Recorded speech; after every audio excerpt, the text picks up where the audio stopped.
Berbagai ormas Islam yang ada di kota Palembang menggelar aksi damai untuk membela Palestina. Kegiatan ini digelar di Bundaran Air Mancur Masjid Agung Sultan Mahmud Badarudin Djayo Wikramo, Jumat, tanggal 3 November tahun 2023. Sesudah salat Jumat, ratusan orang ini menyuarakan dukungan terhadap Palestina dengan cara mendoakan dan berorasi di Bundaran Air Mancur Masjid Agung Sultan Mahmud Badarudin Djayo Wikramo. Nampak dari ratusan orang yang datang, ada Sultan Mahmud Badarudin, SMB, 4 Jaya Wikrama RM Fawaz di Raja SHM Ken yang ikut adil dalam aksi damai. Kita ingin supaya Palestina merdeka, karena ini sudah merupakan hak daripada mereka. Dan juga pada Israel, tolong hentikanlah kegiatan-kegiatan yang terus membunuh orang-orang, terutama sipil dan anak-anak. Berapa ribu orang anak yang telah meninggal dunia karena kekejaman ini bukan hanya masalah identitas kita sebagai muslim, tapi ini juga masalah kemanusiaan, human rights. Ini harus diperhatikan oleh negara-negara di seluruh dunia bahwa yang dilakukan ini bukan masalah agama, bukan masalah politik, tapi adalah kemanusiaan. Hak mereka untuk hidup, hak untuk berkumpul, hak untuk beragama harus diberikan kebebasan. Karena itu Israel stop menindas dan intimidasi Palestina, dan juga kita inginkan supaya merdeka untuk Palestina. Sikap masyarakat Palembang terhadap isu Palestina.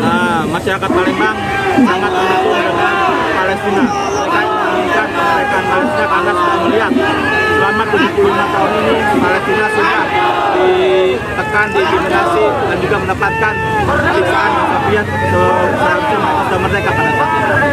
Harapan Kesultanan sama pemerintah Indonesia gimana untuk kita bersama-sama pemerintah. Saya sangat setuju dengan sikap pemerintah Indonesia yang menginginkan pada saat ini adalah gencatan senjata, tidak boleh ada peperangan dahulu, karena yang menjadi korban adalah manusia, anak-anak, dan juga sipil. Jadi selain itu, hak asasi manusia harus diutamakan, karena setiap orang memiliki hak kebebasan untuk berkumpul, untuk beragama, dan juga hak kebebasan untuk hidup tenang. Ada yang diboikot nggak Sultan hari ini? Ya, salah satu perjuangan kita di sini di Indonesia adalah dengan menggunakan produk-produk dalam negeri. Produk-produk yang terutamanya dari Israel dan juga produk-produk dari luar yang mendukung Israel, mari kita stop penggunaannya supaya membuktikan bahwa mereka membutuhkan kita, mereka juga perlu kita, karena kita sama-sama saling membutuhkan sebagai manusia. Dan juga dengan di stopnya penggunaan produk-produk ini, itu akan memperlihatkan bahwa mereka tidak akan ada kalau tidak ada kita. Mereka tidak akan bisa apa-apa tanpa adanya muslim-muslim. Makanya mereka harus menghargai kita sebagai muslim, dan juga mereka harus stop intimidasi ini. Tekan subscribe, nyalakan lonceng notifikasinya, dan ikutin media sosial Palpres lainnya.